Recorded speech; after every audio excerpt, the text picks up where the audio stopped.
2004, Celtic Woman have become something of a global phenomenon, racking up over 10 million album sales and 4 million concert tickets worldwide. That's serious live business. Well done, girls. Their live show consistently tours to sell out crowds across the USA, and this September, Irish fans will be very happy, and you'll be lucky enough to experience it at home in a rare appearance on Irish soil. But before we talk to the girls, let's take a sneak peek at their tour.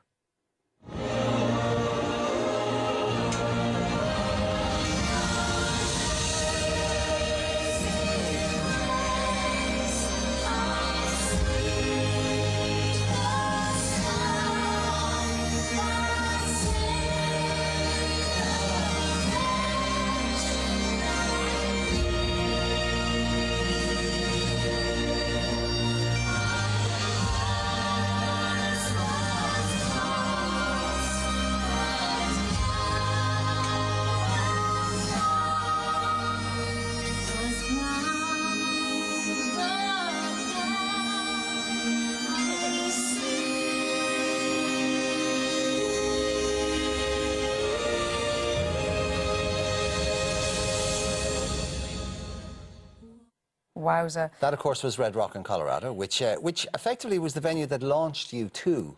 Yeah, well, we actually did a tribute on the night to U2 because that is such an iconic DVD, you know. So their we Red actually Rock's did live gig I'm was going the to thing rudely interrupt and introduce our guests. Sorry, Just in case people at home aren't familiar, it is Mairead and Eabha from Celtic Woman. You're very welcome this morning. But let's go back and talk about that venue, because how awesome. It must have been a very kind of emotional to sing somewhere like that. Yeah, very emotional, wasn't it? Was actually breathtaking. You know, when they say it took my breath away, it was the first time I've ever lost my breath because of how amazing it was and just beautiful. And the sound and everything. I was about to say, is the sound dramatically different from being indoors? Because most of your gigs could be indoors, I would imagine. Hugely. Yeah. And it's actually very scary. And I think people think whenever you're wearing in-ear monitors, your sound doesn't change that much, but it changes so much with venue to venue. And we don't have monitors on the floor or anything, so it was very wide sound, like and it wasn't coming back from the back of the wall. Yeah, so it was just going away. Yeah. You see, modern artists don't do natural amphitheatres that much. There's not that many sort of world-famous ones. There's the one in Berlin, the Waldbühne, which the classical people do. I saw Sting there, actually. It was an incredible gig. Colorado, that's an extraordinary one. And there is another one in Verona, of course. It's a natural amphitheatre. See some of the operas. Have you done that? No, we haven't done that, but I'm a big opera buff. I studied opera at college, you? So yeah. Oh, go and see the opera in Verona. Actually, we're just talking about I asked you this question before. Is Celtic Woman a band, or is it a show, or is it both? I think it's whatever, like, each person has a different interpretation. I've always felt like I'm in a band, and it's a real union of women, and there's so many people involved in Celtic Woman, so it's not just the four of us on stage, but I do feel like when we play and sing together, I feel like I'm in a band, because it's just like this amazing bond that we have with each other, a sisterhood, and so I think it's a band. Is it a kind of a girl power vibe? I hate to use that phrase, but yeah, definitely. We do feel like the Spice Girls some days. Yeah, some days. Depending on the day of the week. Depending on the day of the week. You're also saying that when you talk about the four of you, right, but there's also 30, there can be up to 30 people on stage. Wow. Yeah. So that's a big band. Thing, yeah. And we're very grateful. I mean, I think the people only ever see us, you know, on the posters, but we're a very small part of what makes up Celtic Woman. Absolutely. And we would not be on the stage if it wasn't for our crew guys and our bands and everything. So we're just very lucky, very grateful. Can we ask you a little bit about your backgrounds? Because you know, when you read the blurb about what it is, and people will say you're new age or you're what music, this man, it's a mixture of traditional and classical with a bit of pop thrown in. So are you all trained? I mean, you were talking about you trained for opera and...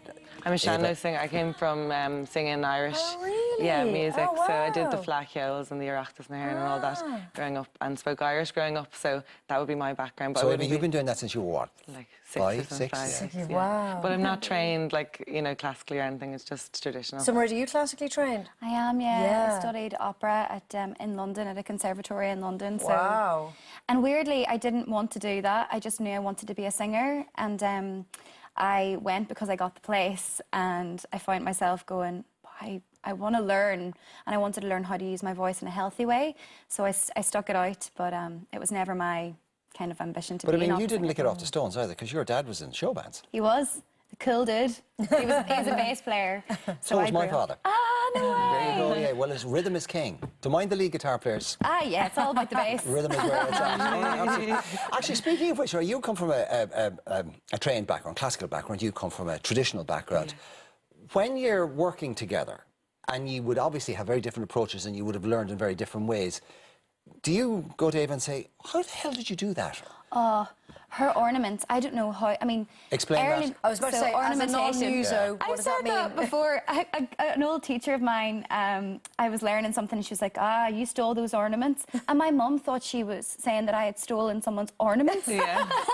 You give them back. Ornamentation in music is like little twiddles. So Eabha has this thing that she does in her throat, which I don't know how you do it, and she would flick notes, and it's amazing. Throat singing. But I'm the same, Mairead, I'm an alto, so I'll go up to Mairead and be like, can you help me? I'm trying to get this note and I can't get it. And you'll always, we're just completely in awe of each other. That's probably what makes it so great with so many disciplines. No matter how naturally gifted you are, if you're untrained and you come up against a trained musician, you automatically, there's a little inferiority complex because, oh, well, you know the notes or you were taught how to do this. And they're in awe of your lack of and the disregard for the rules, which of course is how you make the step to genius, you know. But I think that's why we get on so well, is because we are all so different and there is no element of competition because we all bring something different to the table and we help each other.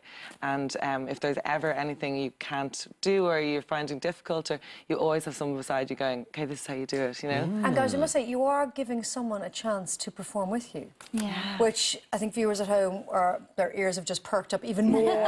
So what is this opportunity you're offering people? So we're doing a big show in the 3 Arena on the 2nd of September. And we're really excited about it because we don't get a chance very often to come home. So this show is really important for us and we're going to film it for PBS.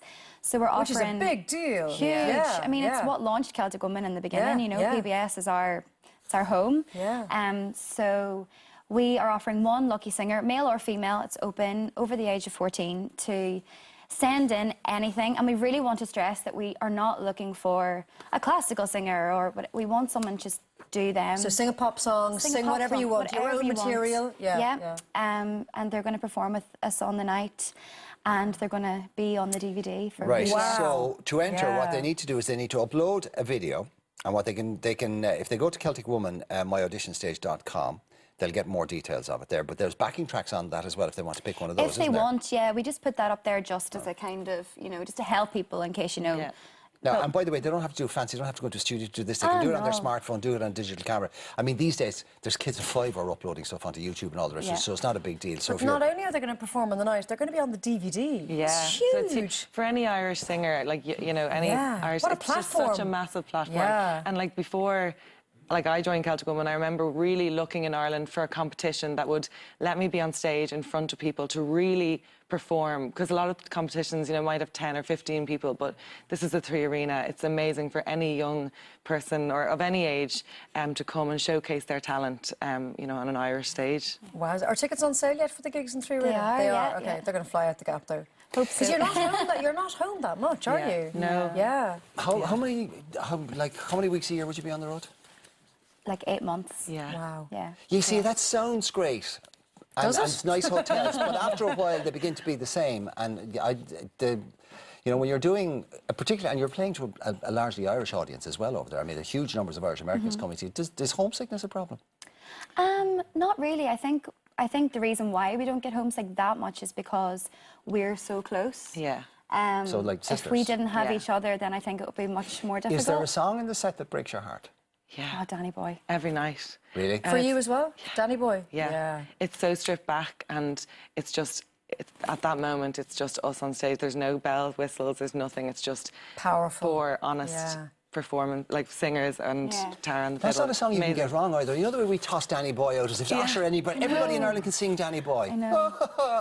It's really emotional, and tricky, the words. Technically. Because I think you grow up seeing your granddad and your dad and your mum singing, so you've got lots of memories of it being sung at weddings or funerals or a whole host of things. Or butchered. But the memories aren't butchered, the memories are precious. Absolutely. So we're going to put details up on our Facebook page of how people can get in touch with you guys and try and get to perform with you. You're going to be inundated. We hope so. You will be. It was lovely to see you. Pleasure, guys. Thank you very much. Long may you run. Yeah, well done.